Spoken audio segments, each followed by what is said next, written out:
দর্শকবৃন্দ আসসালামু আলাইকুম ওয়া রাহমাতুল্লাহ এবং সকলের প্রতি রইল শুভেচ্ছা ও শুভকামনা। আশা করি সবাই ভালো আছেন এবং সুস্থ আছেন।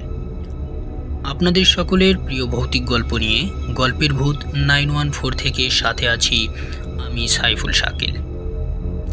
প্রিয় দর্শক, আমাদের গল্পগুলো যদি আপনাদের ভালো লাগে তাহলে আমাদের চ্যানেলটি সাবস্ক্রাইব করুন, লাইক, কমেন্ট এবং শেয়ার করুন। নিয়মিত আমাদের ভিডিওগুলো পেতে বেল আইকনে ক্লিক করুন। মনে রাখবেন, আপনাদের ভালোবাসাই আমাদের অনুপ্রেরণা। প্রিয় দর্শক, তাহলে আর কথা না বাড়িয়ে শুনতে থাকুন আপনাদের সকলের প্রিয় ভৌতিক গল্প, গল্পের ভূত 914। প্রিয় দর্শক, আজকের গল্প অদৃশ্যের ভয়ে আপনাদেরকে স্বাগতম। বাথরুমের দরজা খুলে বের হয়ে রূপন্তী চিৎকার করে বলল, এই ফাজিল, তুমি বাথরুমের দরজা ধরে ধাক্কাচ্ছিলে কেন? আমি ভীষণ অবাক হয়ে বললাম, আমি বাথরুমের দরজা ধরে ধাক্কাচ্ছিলাম? কে বলল? রূপন্তী ভীষণ রেগে গিয়ে বলল, এই ফাজলেমি করবা না একদম। ঘরে তুমি বাদে আর কে আছে? তুমি বাদে এরকম বাজে ফাজলেমি আর কে করবে আমার সাথে? রূপন্তী চুল মুছতে মুছতে বারান্দার দিকে চলে গেল। এই সময়টায় ওকে ভীষণ সুন্দর লাগে। সকালের সোনালি রোদ যখন ওর ভেজা চুল বেয়ে ঝরে ঝরে পড়ে, মনে হয় যেন অপ্সরা ওকে দেখলে পায়ের কাছে লুটিয়ে পড়বে। আজও রেগে আছে। রেগে থাকার জন্য হয়তো ওর সৌন্দর্য বেড়ে গেছে বহুগুণ। আমি চুপি চুপি বারান্দায় গিয়ে দাঁড়ালাম। এরপর ওর কাছে গিয়ে ফিসফিস করে বললাম, রূপন্তী, তুমি চিন্তাও করতে পারবে না তোমাকে কি অপরূপ লাগছে দেখছি। অবশ্য কল্পনা করতে পারবে, বাংলা সংখ্যামালায় 5 নামের একটা সংখ্যা আছে। অদ্ভুত সুন্দর একটা সংখ্যা। রেগে তোমার মুখখানা হয়েছে ঠিক ওই 5-এর মতো সুন্দর। রূপন্তী আমার দিকে ভেজা তোয়ালে ছুঁড়ে মেরে বলল, যাও, এখনই অফিসে যাও। আমি আধা ঘন্টা বারান্দায় থাকবো। এই আধা ঘন্টার মধ্যে নাস্তা খেয়ে রেডি হয়ে অফিসে চলে যাবে। আধা ঘন্টা পর ঘরে এসে যদি তোমার মুখ দেখি তাহলে কিন্তু খবর আছে। আধা ঘন্টা লাগলো না, আমি 15 মিনিটের মধ্যেই খেয়ে দিয়ে রেডি হয়ে অফিসের জন্য বেরিয়ে গেলাম। ভেবেছিলাম বের হওয়ার সময় রূপন্তী হয়তো দরজার সামনে এসে দাঁড়াবে একবার, কিন্তু রূপন্তী আর এলো না। অফিসে কাজের চাপে আর কোন দিকে তাকানোর ফুরসত পেলাম না। লাঞ্চ আওয়ারে মোবাইল বের করে দেখি হোয়াটসঅ্যাপে 230টা মেসেজ, সবই রূপন্তীর। অফিসে পৌঁছেছ, কাজের চাপ বেশি, বসকে আজকেও বকেছে, লাঞ্চ আওয়ারে ফোন দেবে, এই ধরনের মেসেজ। রূপন্তী কখনো সরি বলে না। সরি বদলে একটা ভুমবাং মেসেজ দিয়ে কনভারসেশন শুরু করতে চায়।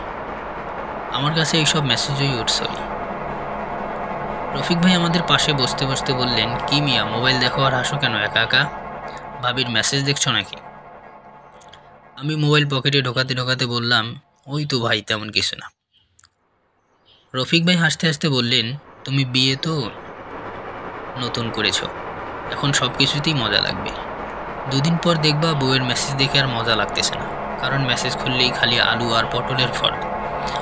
আমি বললাম, ভাই সেটা ব্যাপার না, একটা জিনিস নিয়ে একটু ঝামেলায় আছি। এইটা নিয়ে একটু খিটমিট চলতেছে রূপন্তীর সাথে। কি সমস্যা, শারীরিক? আরে না ভাই, কি যে বলেন, নতুন বাসা নিয়েছি তো অদ্ভুত ব্যাপার স্যাপার ঘটতেছে কিছু, তা নিয়ে খিটমিট। কীরকম? এই ভাই, মাঝে মাঝে মনে হয় বাথরুমে ঢুকলে কেউ দরজা ধরে ধাক্কাধাক্কি করছে। তোমার ক্ষেত্রেও এরকম না শুধু ভাবির ক্ষেত্রে হয়? রূপন্তীই বেশি হয় এরকম। ভাই চোখ টিপে বলল, এরকম ফাজলিমি করে ধাক্কাধাক্কি না করে ডাইরেক্ট দরজা খুলে ঢুকে যাবা, শরমের কি আছে? আরে না ভাই, আমি তো ধাক্কাই না। আরে আমার কাছে মিথ্যে বলে লাভ কি? তোমার কি আমি চিনি না? গতবার নতুন জয়েন্ট এডিটর স্যারের টয়লেটের দরজা তো বাইরে থেকে তুমিই লাগাই দিছিল। স্যার পরে ভয় পেয়ে বাচ্চাদের মতো কান্নাকাটি শুরু করে দিছিল। এখনও স্যার কালপ্রিটটাকে খুঁজে বেড়াচ্ছেন। আমি খুব কাছুমাছু হয়ে বললাম, ভাই কি যে বলেন, আমি কি এরকম কাজ করতে পারি বলেন? আমি যে কি পরিমাণ ভদ্র আপনারই তো জানেন। তাই হেসে ফেলে বললেন, না তুমি না বললে তো আর জানাই হতো না আমার। বিকেলে বাসায় একটু তাড়াতাড়ি ফিরবো ঠিক করেছিলাম। যেদিন রূপন্তী সকালবেলা রেগে যায়, সেদিন বিকেলবেলায় ওর প্রেম উতলে ওঠে। এই 6 মাস বৈবাহিক জীবনে এই ব্যাপারটা আমি টের পেয়েছি বহুবার। তাই অফিস শেষে আধা ঘন্টা আগেই স্যারের রুমে গিয়ে দরজায় মুখ বাড়িয়ে বললাম, স্যার আমাকে একটু ছেড়ে দিতে হবে, বউয়ের শরীরটা একটু খারাপ। স্যার আমাকে দেখে ভীষণ এক সুন্দর হাসি দিয়ে বললেন, এসো বৎস এসো, তোমাকেই তো খুঁজতেছি। একটা আর্টিকেল লিখতে হবে, এটা শেষ না করে যেতে পারবে না অফিস থেকে। কালকের প্রথম এডিশনেই ছাপতে হবে এটা। আমি বললাম, স্যার আমাকে আজকের মতো ছাড়া যায় না? না, তুমি সবসময় কাজে ফাঁকি দিয়ে পালিয়ে যাও, আজকে কোনোভাবেই তোমাকে ছাড়ছি না। মেজাজটা খারাপ হয়ে গেল, আর্টিকেল লিখতে বসলাম। ভেবেছিলাম গরম গরম কোনো আর্টিকেল হবে, বড় অপার গোপন নথি প্রকাশ অথবা সাদেক ভাইয়ের দেশে আগমন টাইপ কিছু। কিন্তু অবাক হয়ে দেখলাম সেগুলো কিছুই না। এটা অতি নিম্নমানের আর্টিকেল, দেশে বাথরুমে পড়ে কতজন মারা গেছেন তার পরিসংখ্যান টাইপ। বুঝলাম আমাকে আটকানোর জন্যই স্যার এই ঘৃণ্য চাল চেলেছেন। মন খারাপ করে টাইপ করছি। সুমন্ত এসে বলল, রিতম ভাই আপনি চলে যান, আপনার আর্টিকেলটা আমি লিখে দিচ্ছি। আমি বললাম, থাক থাক, তুমি কেন কষ্ট করবা? আরে না ভাই, আজকে আপনার হয়ে আমি প্রক্সি দিয়ে দিচ্ছি, আগামী শুক্রবার আমার প্রক্সিটা আপনি দিয়েন। নিতুরে নিয়ে একটু ধানমন্ডি লেকে যাওয়া লাগবে। অনেকদিন পর ডেট করতে রাজি হয়েছে মেয়েটা। সুমন্তকে একটা থ্যাংক ইউ দিয়ে তাড়াতাড়ি অফিস থেকে বের হয়ে দৌড়ালাম। অফিসের নিচেই ফুলের দোকান। রূপন্তী সাদা ফুল পছন্দ করে, দেখি একটাও সাদা ফুল নাই। কয়েকটা রজনীগন্ধার স্টিক আর একটা গোলাপ নিয়েই দৌড়ে উঠলাম বাসে। বাসে ঝুলে ঝুলে গিয়েও ফুল কয়েকটা বাঁচিয়ে রাখলাম মানুষের ভিড়ভাট্টা থেকে। রূপন্তীর জন্য কেনা ফুল এমনি এমনি তো আর নষ্ট হতে দিতে পারি না। বাসার কাছাকাছি পৌঁছেই জ্যাম। বাস থেকে নেমে হাঁটা শুরু করেছি। 15-20 মিনিট হেঁটেই বাসা। এর আগে গলির মোড়ে সুপার শপটায় ঢুকবো, রূপন্তীর জন্য এক বক্স চকলেট নিয়ে যাব। ফোনে হোয়াটসঅ্যাপ মেসেজের নোটিফিকেশন বাজলো, হাতে নিয়ে দেখলাম রূপন্তীর মেসেজ। এত দেরি করছো কেন? আমি রিপ্লাই দিলাম, দেরি হবে, ঘন্টাখানেক লেগে যেতে পারে। রিপ্লাই সেন্ড করতেই রূপন্তী ইংরি ইমোজি দিয়ে দিল। আমি দেখে হাসছি। এর মধ্যে সুমন্তর ফোনটা কানে ধরলাম। সুমন্ত বলল, ভাই আর্টিকেলটা লিখে আপনার মোবাইলে সেন্ড করেছি, একটু দেখেন। আচ্ছা দেখতেছি। ইন্টারেস্টিং আর্টিকেল ভাই, আপনি তো না পড়েই চলে গেলেন। গত 10 বছরে বাংলাদেশে যতগুলো অস্বাভাবিক মৃত্যুর ঘটনা ঘটেছে তার বেশিরভাগই হয়েছে বাথরুমে। এমন না যে সব ভিকটিম বাথরুমে পড়েই মারা গেছেন। অনেক ক্ষেত্রে ভিকটিমের বাথরুমে পড়ে যাওয়া বা আঘাত পাওয়ার কোনো চিহ্ন নেই, সে জাস্ট মরে গেছে। বুঝলাম সুমন্ত, আমি দেখে তোমাকে জানাই। ঠিক আছে ভাই, ব্যাপারটা আমার কাছে অদ্ভুত লাগছে জানেন। এরকম ঘটনা নাকি বাড়তেছে আস্তে আস্তে। রিপোর্ট অনুযায়ী 2020-এ এরকম ভিকটিম পাওয়া গেছে 2703 জন। করোনার পর এভাবেই মৃত্যু সর্বাধিক। সে সময়টা মানুষজন ঘরে ছিল, ঘর থেকে তেমন বের হয় নাই, মানা যায়। বাইরে দুর্ঘটনার চেয়ে ঘরের দুর্ঘটনাই ঘটেছে বেশি। প্লাস কোভিডে আক্রান্ত হয়ে অনেকে দুর্বল ছিল, বাথরুমে পড়ে মারা গেছেন। কিন্তু 2022-এ এত দেশে করোনা ছিল না, লকডাউনে উঠে গেছিল। সে সময়ে এরকম মৃত্যুর সংখ্যা বেড়ে হয়েছে 5732 জন। গত বছর 6945 জন। এই বছর এখনও কাউন্টিং। আচ্ছা, তোমার তো খুব ইন্টারেস্ট মনে হচ্ছে ব্যাপারটায়। ইন্টারেস্ট আছে ভাই, আমার ইন্টারেস্ট আছে। কেন আছে বলতেছি। গত বছর আমার খালাতো বোন বাথরুমে পড়ে মারা যান। আপু প্রেগনেন্ট ছিলেন 6 মাসের। সবাই বলতো আপু দুর্বল ছিলেন, তাই হয়তো মাথা ঘুরে পড়ে গেছিলেন। আমি 2 দিন আগে আপুর সাথে দেখা করে এসেছিলাম। আপুর মধ্যে দুর্বলতার কোনো চিহ্ন দেখি নেই। She was healthy and always. আরও ব্যাপার আছে ভাই। সুমন্তর কণ্ঠ কাঁপছে উত্তেজনায়। ভাই, আপার শরীরে আঘাতের কোনো চিহ্ন ছিল না। যখন বাথরুমের দরজা ভাঙা হলো, দেখা গেল সে জাস্ট বসে আছে মেঝেতে, তার মুখে ভয়ের চিহ্ন। কোনো কিছু দেখে প্রচণ্ড ভয় পেয়েছে সে। আমি বললাম, সুমন্ত তোমার ইন্টারেস্টের ব্যাপারটা বুঝতে পারছি, আমি তো এখন একটু ব্যস্ত। আর্টিকেলটা দেখে এখনই কারেকশন দিয়ে দিচ্ছি, আর কালকে তোমার আপুর ব্যাপারটা নিয়ে ডিটেলসে আলাপ করব। ও আচ্ছা, সরি ভাই আপনাকে বিরক্ত করলাম। আরে না, ইটস ওকে। চকলেট কিনে বাড়ি চলে গেলাম। কলিং বেল চাপলাম। বেশ কিছুক্ষণ ধরে কলিং বেল চাপছি, কেউ দরজা খুলছে না। আমার কেমন একটু ভয় ভয় লাগলো। আমি ফোন বের করে রূপন্তীকে ফোন দিলাম। বাড়ির ভেতর থেকে ফোন বাজার আওয়াজ পাওয়া যাচ্ছে, কেউ ফোন ওঠাচ্ছে না। আমার তখন প্রচণ্ড আতঙ্ক। দরজায় বাড়ি দিচ্ছি, কলিং বেল বাজাচ্ছি, ফোন দিচ্ছি, কিছুতেই কিছু হচ্ছে না। কোথায় রূপন্তী? কি হয়েছে ওর? পুলিশে ফোন করব? নয় কল দিয়েছি। এ সময় দরজা খুলল। রূপন্তী দাঁড়িয়ে, মুখে দুষ্ট হাসি। আমি বললাম, এরকম করলে কেন? আরে তুমি ফাজলামি করতে পারো আর আমি পারি না? বললে তো কয়েক ঘন্টাখানেক সময় লাগতে পারে। তাই ঠিক করেছিলাম ঘন্টাখানেক পরেই দরজা খুলব, কিন্তু তোমার এত বাড়াবাড়িতে আর পারলাম না। আমি রূপন্তীকে জড়িয়ে ধরলাম। ও বলল, ছাড়ো, আজব, সবাই দেখে ফেলবে। লজ্জায় লাল হয়ে গেছে ও।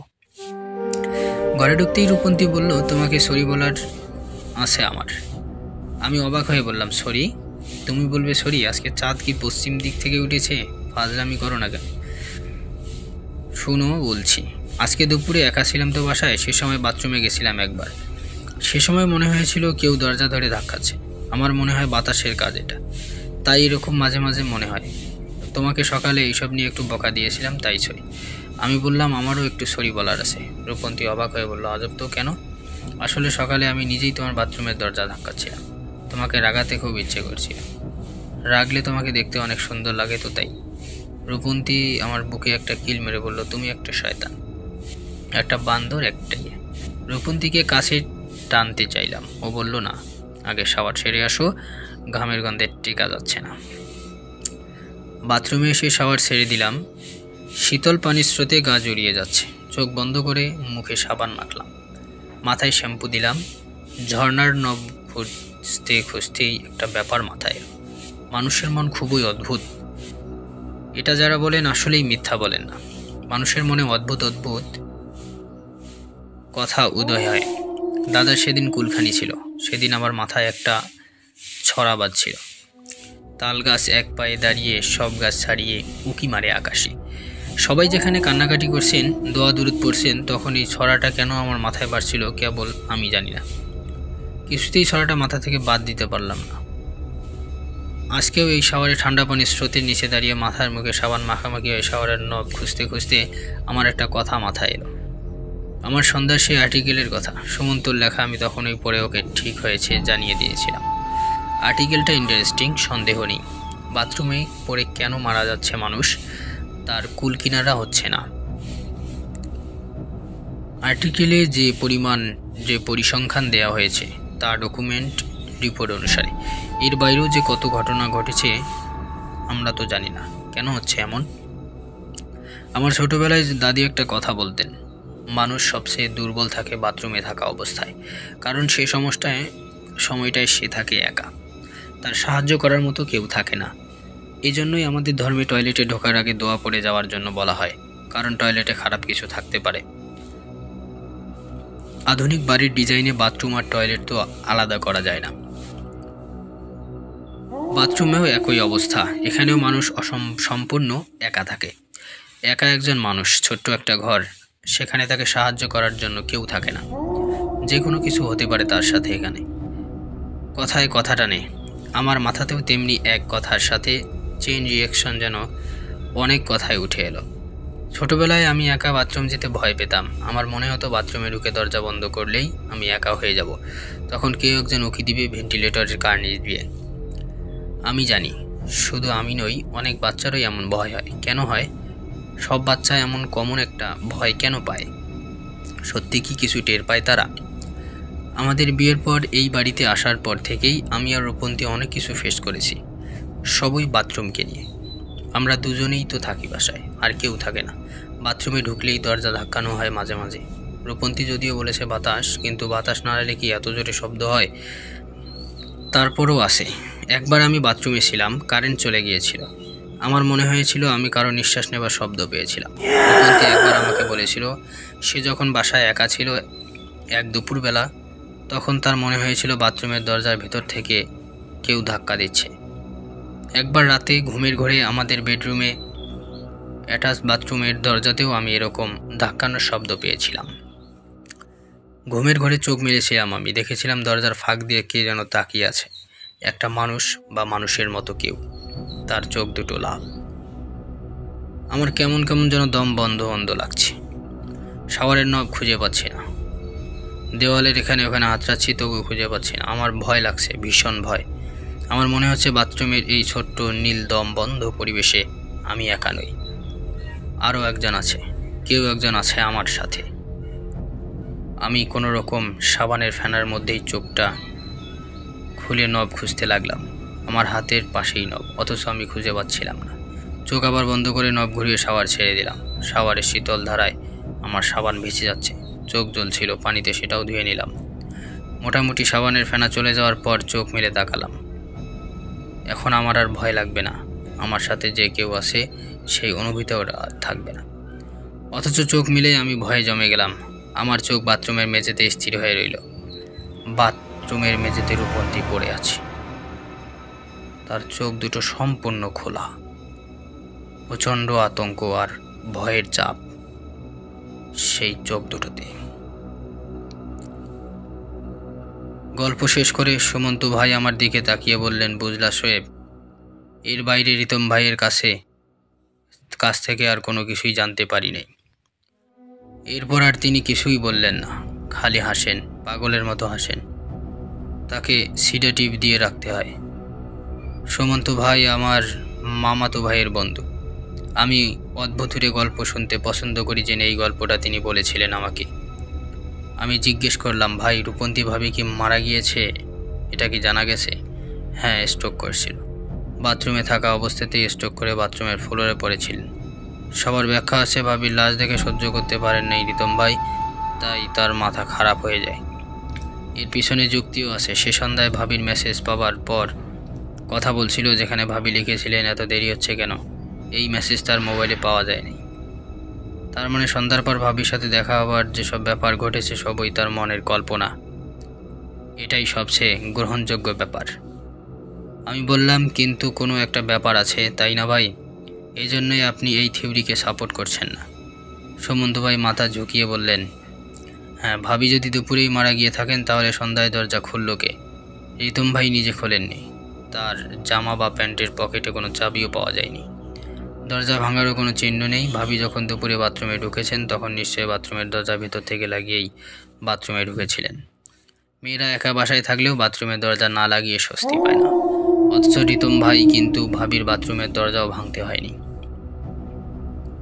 ভাবি যদি বাথরুমের ভেতর মরেই থাকেন আর তিনি যদি একাই থাকেন বাথরুমে, তাহলে বাথরুমের দরজা খুলল কে?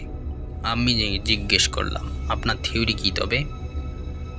সুমন্ত ভাই উদাস চোখে তাকিয়ে বললেন, আমার কোনো থিওরি নাই। জগতে এমন অনেক কিছুই হয় যার রহস্য আমরা ভেদ করতে পারি না।